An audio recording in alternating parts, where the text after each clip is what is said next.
मेरे को सिर्फ आपको इतना बताना है मैडम कि एसबीआई में सब गड़बड़ हो रहा है। आप सोच भी नहीं सकते कितना बड़ा फ्रॉड हुआ है।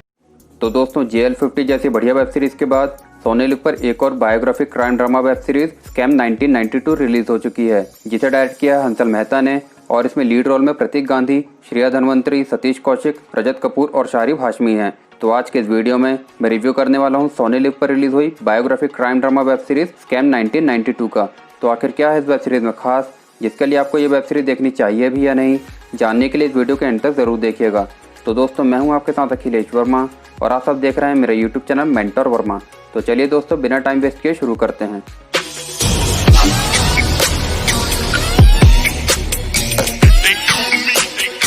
तो दोस्तों इस वेब सीरीज की स्टोरी की अडाप्टेशन की गई है सुचिता दलाल और देवाशीष बासु की book the scam who won who lost से, जो कि real life character Harshad Mehta की क्रिमिनल बायोग्राफी है। तो दोस्तों कहानी की शुरुआत होती है हर्षद मेहता की स्ट्रगल भरी लाइफ से, जिसमें उनके पिता के बिजनेस के डूब जाने के बाद उन्हें घर चलाने के लिए किस तरह नौकरी ढूंढनी पड़ती है, जिसमें वो कभी 600 रुपये मंथली सैलरी में भी काम करते हैं तो कभी सीमेंट और लो लेवल पर हीरो की बिक्री भी करते हैं। लेकिन इन सबसे घर चलाना काफ़ी मुश्किल होता है और फिर उनकी शादी के बाद और जिम्मेदारियां बढ़ने लगती हैं और अब उन्हें अपना घर भी छोटा लगने लगता है। तभी वो शेयर मार्केट में एंटर करने का फैसला करते हैं। शेयर मार्केट इतना गहरा कुआं है जो पूरे देश की पैसे की प्यास बुझा सके, और मैं इस कुएं में डुबकी लगाना चाहता हूँ। लेकिन इसमें बहुत रिस्क भी है। रिस्क है तो इश्क है। जिससे बचने के लिए पहले तो वो एक मामूली जॉबर की नौकरी करते हैं, लेकिन टाइम के साथ एक्सपीरियंस लेकर वो अपना खुद का ट्रेडिंग अकाउंट खोलकर अपने भाई के साथ अपना खुद का बिजनेस शुरू करते हैं, जिसमें उन्हें कभी जीत तो कभी हार का मुंह देखना पड़ता है। लेकिन समय के साथ साथ थोड़ी सक्सेस के साथ वो आगे बढ़ते हैं और पूरे स्टॉक मार्केट में उनका नाम चलने लगता है, जिसमें उनके कुछ बड़े कॉम्पिटिटर भी हैं, जिनमें से एक मनु मुंद्रा है, जिसे ब्लैक कोबरा के नाम से जाना जाता है, क्योंकि उसके पास इतना पावर और प्रिडिक्शन होती है कि वो पूरे स्टॉक मार्केट को कंट्रोल करता है। और फिर हर्षद मेहता भी यही सपना लेकर आगे बढ़ता है। देख मैं हिस्ट्री बनाना चाहता हूँ और हिस्ट्री ऐसे ही नहीं बनती। और फिर वो शेयर मार्केट से मनी मार्केट में अपने पैर जमाने लगता है, जिसमें बैंकों और इंस्टीट्यूशन से वो अपनी डील करके अपनी कमाई करता है, क्योंकि उस टाइमलाइन के हिसाब से तब इंडिया में इंटरनेट था नहीं और सारा काम हाथों हाथ ही होता था। जिसमें किसी बैंक को अगर किसी डील के लिए पेमेंट करनी होती थी तो बैंक उसे कैश के थ्रू ना करके बैंक रिसीट के थ्रू अपनी डील पूरी करता था। फंड्स किसके हैं? Every single penny belongs to the people of India.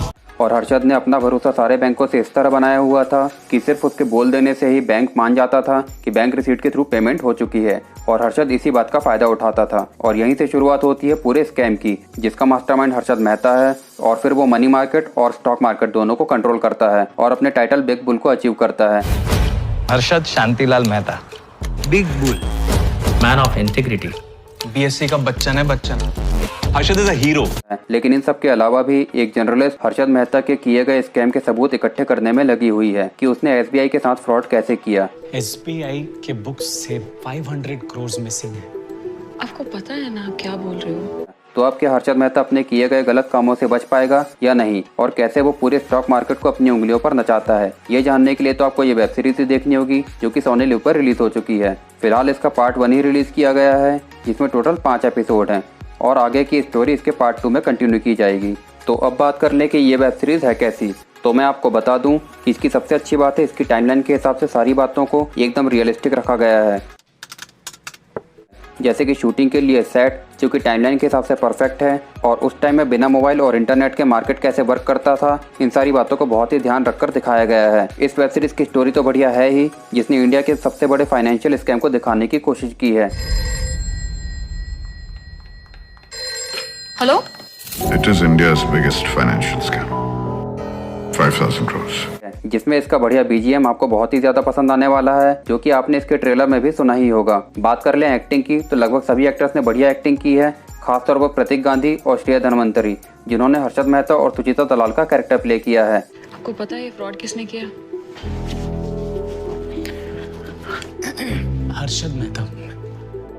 Harshad दोनों की एक्टिंग बहुत ही बढ़िया है और इनके अलावा सभी सपोर्टिंग कैरेक्टर्स ने बढ़िया काम किया है, जिसमें खास तौर पर सतीश कौशिक की एक्टिंग लाजवाब है। लेकिन इन सब के अलावा भी ऐसी कई बातें हैं जिनमें ये वेब सीरीज फेल होती है, जैसे कि ये वेब सीरीज सिर्फ उन्हीं ऑडियंस के लिए है जो कि स्टॉक मार्केट के बारे में थोड़ा बहुत नॉलेज रखते हैं, क्योंकि इसकी स्टोरी और डायलॉग को बहुत ही ज़्यादा टेक्निकल और रियलिस्टिक रखने के चक्कर में इसकी स्टोरी इतनी कॉम्प्लिकेटेड हो जाती है कि आपको समझ ही नहीं आएगा कि आखिर चल क्या रहा है, किसने क्या खरीदा, क्या बेचा, किसे प्रॉफिट होगा, किसे लॉस होगा। 500 करोड़ इतना बड़ा अमाउंट है कि शायद कैलकुलेटर भी एक बार शर्मा जाए।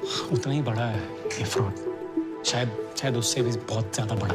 ये सिर्फ उन्हीं लोगों को समझ आ पाएगा जो स्टॉक मार्केट का थोड़ा बहुत नॉलेज रखते हैं, और यही इसका सबसे बड़ा नेगेटिव पॉइंट है, जिसकी पूरी गलती इसके डायरेक्टर की ही है, क्योंकि इसकी कॉम्प्लिकेटेड स्टोरी के साथ साथ कैरेक्टर डेवलपमेंट के नाम पर भी इस वेब सीरीज में कुछ भी नहीं है, क्योंकि इसके किसी भी कैरेक्टर के साथ आप बिल्कुल कनेक्ट नहीं हो पाएंगे। और इसकी तीसरी नेगेटिव बात है, इसमें कोई भी सीन कहीं से भी शुरू हो जाता है, जो कि ऑडियंस की कॉम्प्लिकेशंस और बढ़ा देगा, जिसमें कभी कभी हमें बोर भी होना पड़ेगा, क्योंकि कहीं कहीं इसकी स्टोरी इतनी स्लो हो जाती है कि हम बोर होने लगते हैं।